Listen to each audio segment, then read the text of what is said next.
Second attack is 19 versus armor class, with 7 piercing damage from the sword. You're 20 now since you got that chest plate, don't you? No, my armor class didn't change. No, you better not have no 20 armor class at level 3. So 7 damage? Yes. Also, let's see. I need to read one thing, sorry.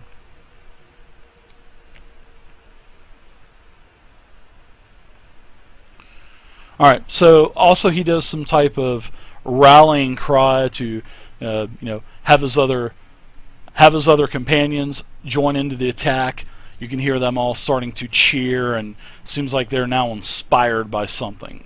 So, alright, so that is it for him. Next up, I have another Hobgoblin that's coming out from around the corner. This one here. As he comes around the corner, he is wielding a long sword and shield.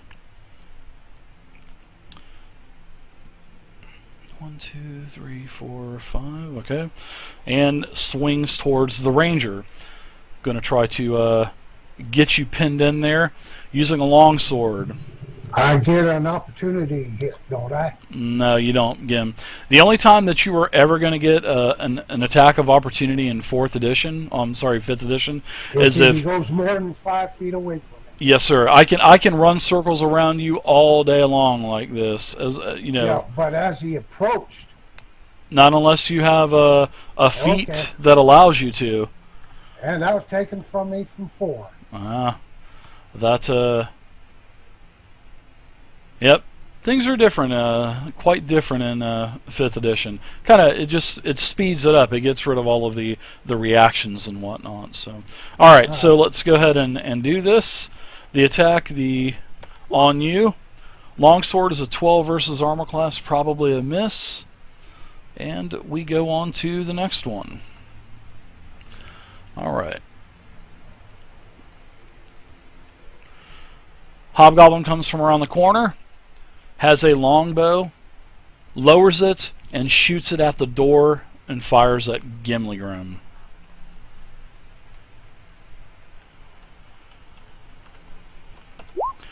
$19 on armor class should hit Gim. I just got half plate, and that gives me 1 more on my armor class.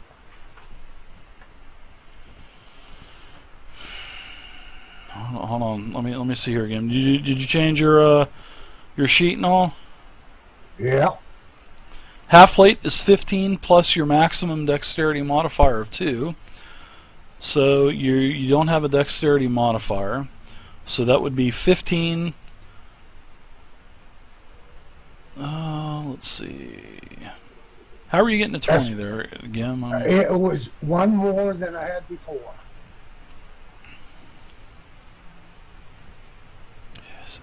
The split mail is 1 less than what I have with the half. Alright, half plate is 15 plus 2, so I don't know where this 18 base came from. That's just simply that's not the base for that. So okay, then I'm 19. 15, 16, 17. Well, actually you're 17 because you're using your shield. Let's see, do you have a dex modifier? I don't think you do, Gim. You do. You have a +2 dex modifier, so that would be +2. So that's, yeah, it should have been there in the dex mod. So, all right. So there you go. 15, 16, 17, 18, 19, Gim. There you go. All right. All right. So let's see. Did you change the properties for the? No, I just changed the armor class. I didn't change anything else. All right. So we need to get this changed really quick. That's the only thing I want you guys to do is make sure your character sheet is maintained. That's the only thing. I take care of everything else. That's the only thing I want. You know what kind of a dumb shit I am. No, you're not a dumb shit, Gim. Don't sell yourself short like that. So there you go. We got it. 19 AC, Gim. We got you. So he did hit you for 7 piercing damage from the arrow. All right. So, all right. So I don't know how that got changed, but no problem. All right, so that's it for him. Gim, are you okay with hit points? Are you what are you at? Are you at half life or lower? I'm or? okay. Okay, good. I'm just subtracting my hit. Okay, Gimli Groom, you're up now.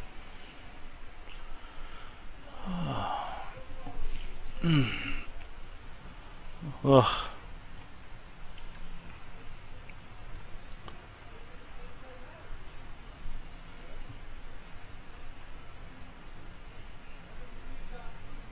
Reaping strike. Love it. All right, so you're gonna attack the hobgoblin in front of you. Attack away again. There's no flanking in 5e either, so there's an optional rule for flanking that would give you advantage, but I just think that's too powerful. I mean, I may incorporate that later, maybe at a +2 bonus, but right now I haven't decided on that. Bonuses are heavily favoring the players anyway, so I don't really think you need a +2 bonus. So there you go, Gim. Reaping Strike macro, there you go, your Warhammer. Reaping Strike 20 versus armor class. You hit him for 6 bludgeoning damage. So nice hit, Gim. He's in a weakened condition now. Gim, anything else for you? Not at the moment. Alright, sir. Ren, you're up now. Wonderful. So I move through Gim to this spot. Okay. And I turn around to hit the big guy with and as I move through Gim, I draw my longsword and I move to hit the guy who's weakened. Okay. So are you going to use your War Priest? Are you using your War Priest where it turns it into a bonus action? And then yes, you can... let's use that. Okay, so you attack with your bonus action, and that's a hit for 8 damage, killing him. So, you still have a standard action left. Now, remember, you can only use War Priest a number of times equal to your Wisdom modifier. So, I believe your Wisdom modifier is +3, so you'll be able to use War Priest 2 more times before you need a long rest. So, you'll need to keep track of that. So, you can take more movement, and then you can use your standard action to attack. And So then I you move up closer. can get another attack. Wonderful. So I move up closer to this little guy over here, and I slash at him with my longsword, bringing it down across his shoulder. He seems to be pretty formidable too. 13 versus armor class is a miss though. He's in a half plate type of armor. All right, so that is it for you. You got your 2 attacks. Nice job. Well, I like the War Cleric. The War Priest is awesome. All right, so Free, you're up now.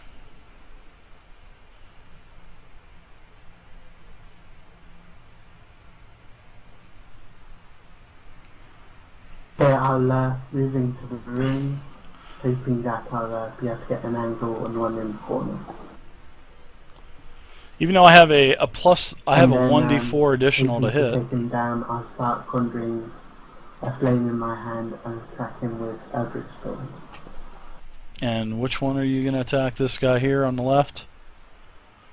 Okay. Alright, Eldritch Blast. You get to use that nice new Eldritch Blast macro. Alright, so that's a 20 versus armor class, which is a hit. Doing 1 necrotic damage to him. He just kind of shakes it off and calls you an evil necromancer. Oh, Tiefling! You're worth 30 gold per head! Where are all of you coming from? And then he looks back and he goes, come on, boys! It's not looking too good now. Farland, you're up now. I'll finish my movement and go around. I'm in the land of giants. Okay. Mitch Gant, thank you very much for the follow, Mitch Gant. Appreciate it. Well, you can see, but you don't have common sense. Zany Zane, Why don't you give Thunderion, up Jeremiah, Dark Outlet, Simon. Intimidating. Never, I cannot do that. I cannot Well, give up. well, I'm you going gotta down have- fighting, dwarf, because I want the gold. Cardio, I see, Hicaria, Abby stole my name. Fallon, Great Crexor, Hell's Dam. Thanks guys for the follows. I appreciate it. Thank you. Check out my YouTube channel, 2,000 plus Okay. videos. Yeah, you're up. What you doing there, Farland? You can move in. You can move through people. You just can't stop in their space. Okay, from there, I'm gonna cast Magic Missile at the top Hobgoblin. Up here? Okay. Sounds good. Are you going to cast it as a level 1 or a level 2? Okay, Yeah, first level, just alright. first. Cost you 2 points. 3 nice orbs. I'm not worried about the barrel there because it's an automatic hit spell, so. Alright, so you do 3d4 plus 3, total of 10 damage, and as the 3 force bolts or darts burst into his chest, he is in a weakened condition. So, we've got, let's see. Alright. Now, from around the corner, another hobgoblin appears with a longbow and attacks the cleric. Now, I will get a bonus with my attack roll from the inspiration of my commander.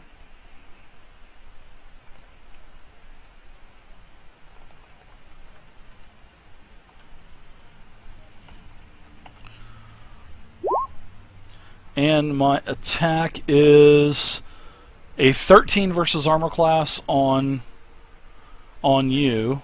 All right, that's a miss. And that's it for I raise up my him. shield to block the arrow. Is that all you got? Quillen, you're up. You're up now. Round 3. Okay, I'll transfer my hunter's mark to this hobgoblin. Which one? Um, The one in front the of you? wounded Or? one. No, the wounded this one. one? That's. Okay. Okay. Go for it.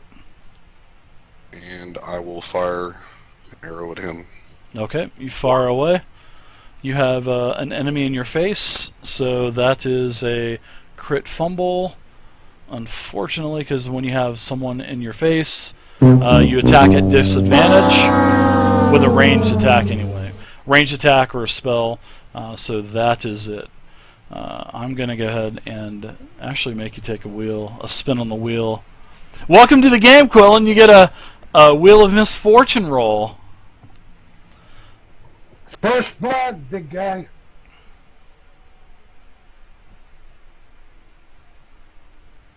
Alright, so here we go. Wheel of Misfortune's up. I hope it ain't a oops. Alright, I'm going to start spinning the wheel, so tell me when to stop spinning. Alright, I'm spinning it. Go ahead and tell me when to stop. That's good.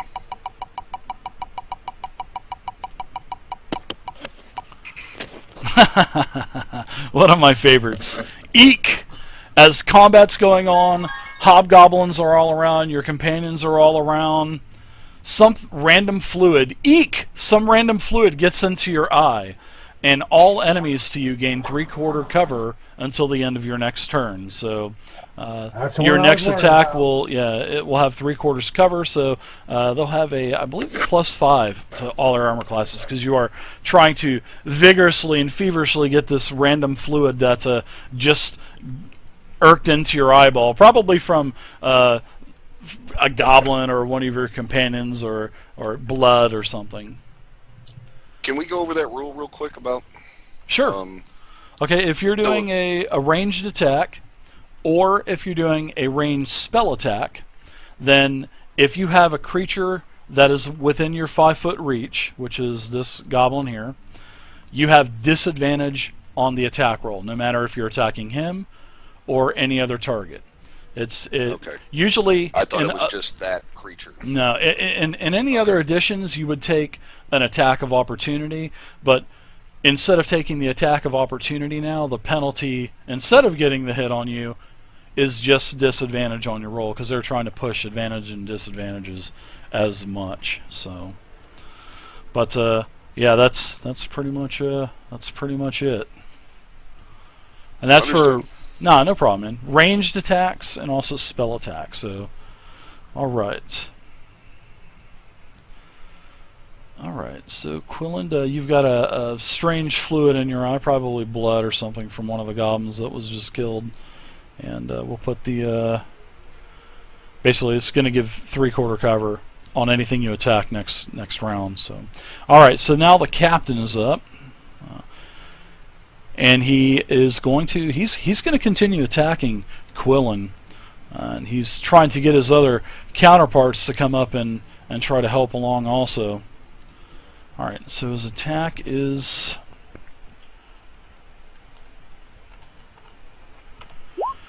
Oh my goodness. 7 versus armor class with his first slash of the great sword and his second attack. Oops. Second is a 22 versus armor class, and you take a 2d6 plus 2, which is 6 more damage. Alright. Do I take 6 damage? Yep, 6 piercing damage, along with the damage that you had taken last round also. So. Sure. All right. So if you're less than half hit points, just let me know and I'll change it. I think you're probably pretty close. So, all right. So next up is the Hobgoblin that is in a weakened condition up here. That's marked by you.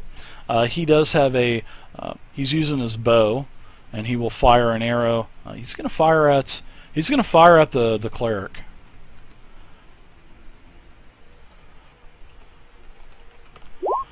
And 22 versus AC probably hits. You take 4 piercing damage. And he will kind of sidestep 1 step. Alright, Gimli Grim, you're up now. Who did he fire and hit? He hits Ren for 4 damage, 4 piercing. Okay. I'm going to step on this one Let's see. What and is repeat strike.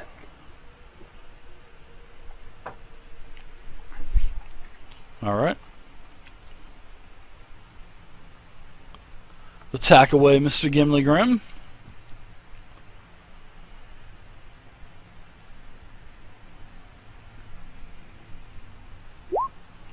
Gimli Grim, your attack is a 13 versus AC, which is unfortunately a miss. And any other movement, go ahead and take it, but you'll probably take an attack of opportunity. So Ren, you're up now. What if I want to dispose of this little creature, and I will slash at it again with my long sword. Okay. 11 versus armor class is a miss, unfortunately. He kind of just, as you're attacking, he just kind of elbows you. Bow! Kind of hits you in the head. Uppercuts you with his elbow as he reaches back and gets you. Alright, so, Ren, anything else for you? Yeah, I'm gonna move right behind him here.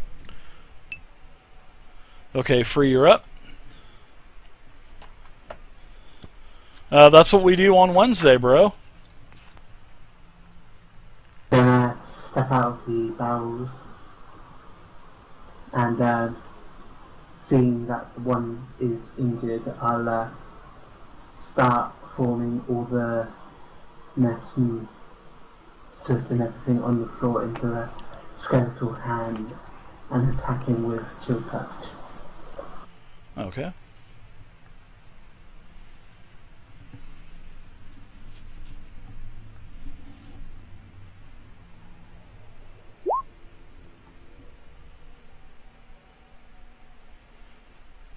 Alright, so your Chilling Touch, 19 versus AC. That is a hit. You hit for 2 necrotic damage. I'm not doing good on damage. Alright, and the target cannot regain hit points until the start of your next turn. Okay, sounds good. Got it. So, any other movement? Go for it. Farland, you're up now. Alright.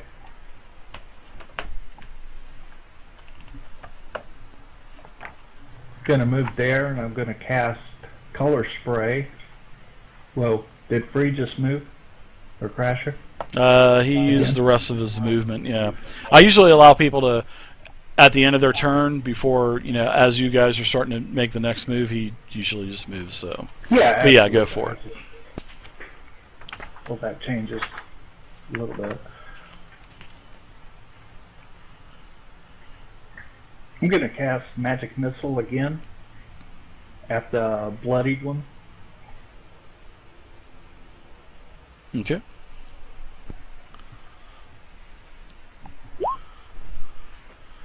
Magic Missile. Deduct your 2 spell points. Nice damage. And actually, that's a nice hit. 10 force damage. He basically explodes from all of the force magic pummeling into his chest. Alright, go ahead and finish your movement. Farland, if you want to take any other movement. And I will go ahead and... Alright, I will go ahead and take an attack of opportunity. You need to learn this, so you're here. When you moved out of his space, the Hobgoblin gets to turn around and get a free attack of opportunity. So just make sure you remember that next time you move out of reach, you will take another one. So, alright, let me hit you real quick. I will take my reaction. You can take it. You get 1 reaction around. So, all right. Let's see. Whoops. I should be reading the rules. An 11 versus armor class on the gnome. I think that might even miss, wasn't it? 15. Yeah, you got your shield on. So, you he swings the sword right over your head as you run right by, feeling the wind coming off of the blade. You get over behind the barrel safely. All right, so next. That lesson. Oh yeah, hey, that's the only way you take an attack of opportunity in D&D 5e is just moving out of the reach of a creature. That's it. I like it. Speeds up the game. All right, so moving up 20 feet, this Hobgoblin here throws his longbow on the ground and pulls out his shield and sword and attacks Gimli-Grim.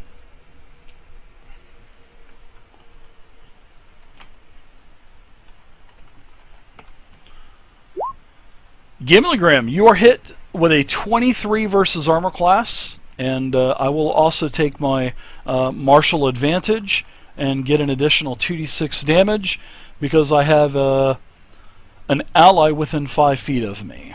So I will take the additional 2d6 damage, and I can do that once per round per character. So, Gimli-Grim, you are very lucky, sir. You take a total of 9 slashing damage from the longsword. And I do want to double check. He moved through my space, correct? He did, but he did not leave your reach. Gotcha. Now, if he would have went here, yes, if he would have moved here, here, and then here, yeah, he left your reach. Or if he would have went here, here, here, yeah, he would have taken one. So. Okay. All right, so Gim, you take a total of 9 slashing damage, and if you're in a weakened condition, okay, gotcha. So next up is Quillen. You're back up, round 4. So I will drop my longbow, my sword, and my shield. Sure thing. It's part of your movement. It doesn't cost you anything, so it's just part of your movement. It's a great thing about it. That's what I like about it. It's usually only one thing, but I allow. If you want to pull 2 things out, I don't care. If you want to pull 2 weapons out, it don't matter to me. So I'm not a huge, massive stickler to the rules. So if you want to pull both your weapons out, that's fine with me. I'll go shield and 1 sword. Okay, sounds good. You can do that. And I will mark the one in front of me. Okay, so that's your bonus action. Gotcha. Now don't forget to adjust your AC by 2 also. Most certainly. And I will swing. Okay, sounds good. 19 versus armor class on the captain is a hit. That's a solid hit. And you hit for 9, and you do Hunter's Mark for 14, and Colossus Slayer makes it 22. Whoever says Rangers are underpowered is definitely wrong. And I see that all the time on the Wizards of the Coast forums. They're just not powerful. They're not in line with the other classes. Well, I don't know many level 3 characters that can do 20 plus damage consistently all the time. I'm a believer. Yeah, Rangers are probably one of the most powerful classes. So, well, that's if you take Colossus Slayer. So, good shot, man. Good hit. I'll take it. I would too. I know if I was going Ranger, it'd be a Hunter. That's for sure. Did he survive that? Oh yeah, he's in a weakened condition though. You hit him pretty good, gibbed him. He's in a weakened condition. All right, so now it is the captain's turn. Now you've really got his attention. You've Actually, you sliced him pretty good on his neck, so he is attacking you with this great sword. Whoops. All right, the first attack is that's a crit. Zoinks. All right, so I'm going to roll an additional 2d6 for damage for the crit. So let's see. You should be okay. You got a lot of hit points. So. All right, you take a total of 13 piercing damage from the attack. So that should probably put you at probably a weaken. Okay. All right, he's going to attack you again. So he's going to get a second attack on you.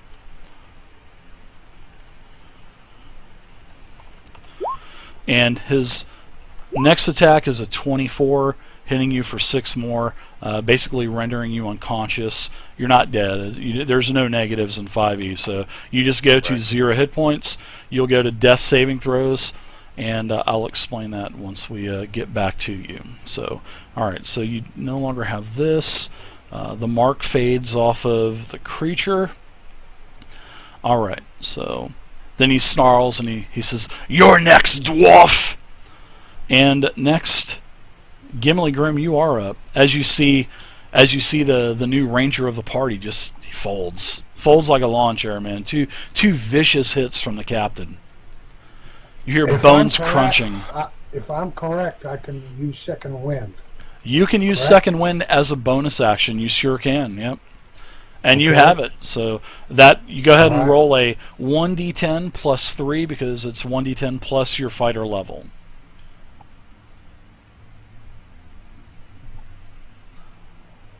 And that's your bonus action. Guys, I did a crit. I didn't even see any dice in the chat. Come on, guys, what's up? You guys don't want your EXP, I guess. I guess you don't want the EXP for the crit.